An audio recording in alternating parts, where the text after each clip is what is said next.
What if everything you thought you knew about one of the fastest growing religions on earth was built on a story that began with a teenage boy, a golden Bible, and a hat? Not a metaphor, not a parable, a literal hat. And what if that same religion, dismissed by millions as a modern invention, has quietly become one of the most structurally sophisticated and globally influential religious movements in the history of organized faith? How does a man-made religion, if that is even what it is, grow to 17 million members across the globe in less than 200 years?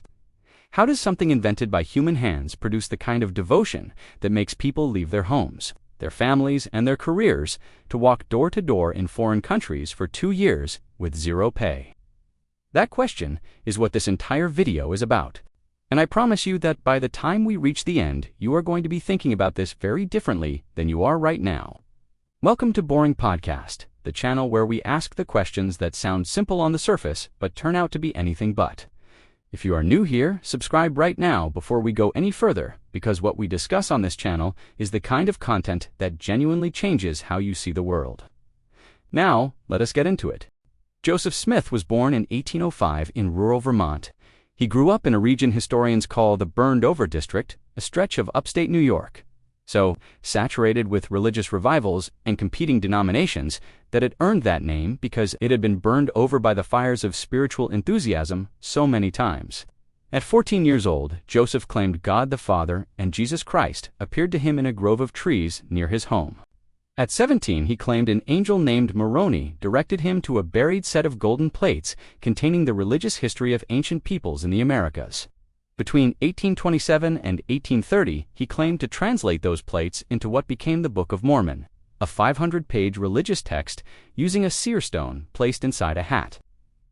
I want to pause right here and ask you the first question of this video. When you hear that origin story, what is your immediate instinct? Does it sound like a genuine religious experience, or does it immediately sound like something a person invented? Drop your honest first reaction in the comments below, because this community is here to think together, not to judge. Now, the case that Mormonism is man-made rests on several pillars that critics return to again and again, and they are not weak pillars. The first is the environmental argument. The Book of Mormon did not emerge in a vacuum. It emerged from the exact cultural and theological anxieties of early 19th century America, addressing questions about religious authority, competing denominations, and the fate of indigenous American peoples, all of which were burning issues in the 1820s. Critics argue the text reads less like an ancient record and more like a product of its own time.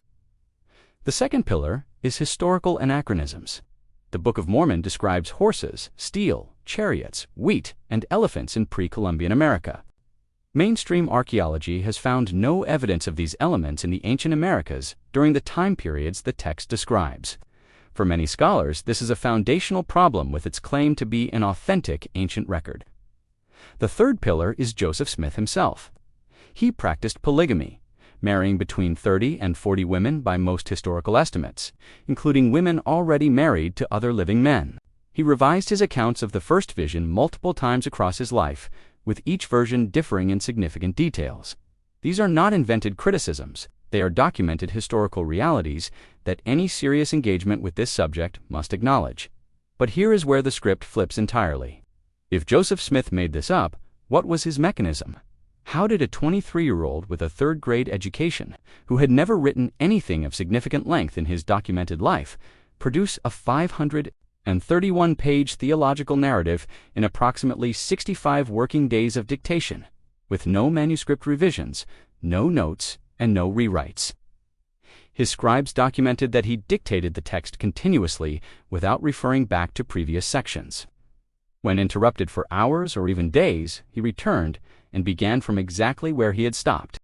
The internal consistency of the narrative, its geography, its genealogies, its prophetic structures, and its literary forms puzzled even scholars who do not believe the text is ancient. In 1967, legal scholar John Welch identified chiasmus throughout the Book of Mormon. Chiasmus is a sophisticated Hebrew literary structure of inverted parallel lines used extensively in ancient biblical texts. It was not a known stylistic device in English literature in 1830. Its presence does not prove the text is ancient, but it raises a question the man-made argument finds genuinely difficult to dismiss. Here is the second question I want you to answer in the comments right now.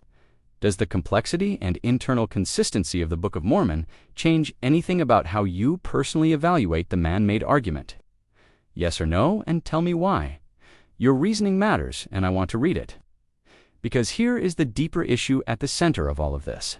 Every major world religion, when examined through a purely secular historical lens, can be described using the language of human construction.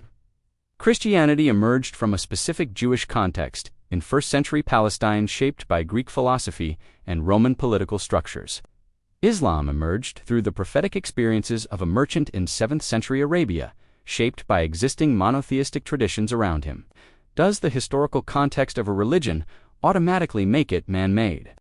Or does it simply mean that divine communication, if such a thing exists at all, always works through human beings and their particular moment in history?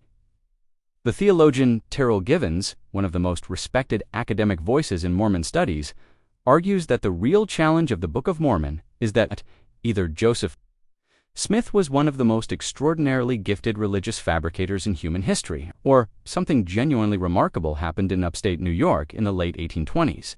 There is very little comfortable middle ground, and that is what makes this question so persistently fascinating to scholars, believers, critics, and the millions of ordinary people across Europe who encounter this religion and find themselves unable to simply walk away from the question it places in front of them.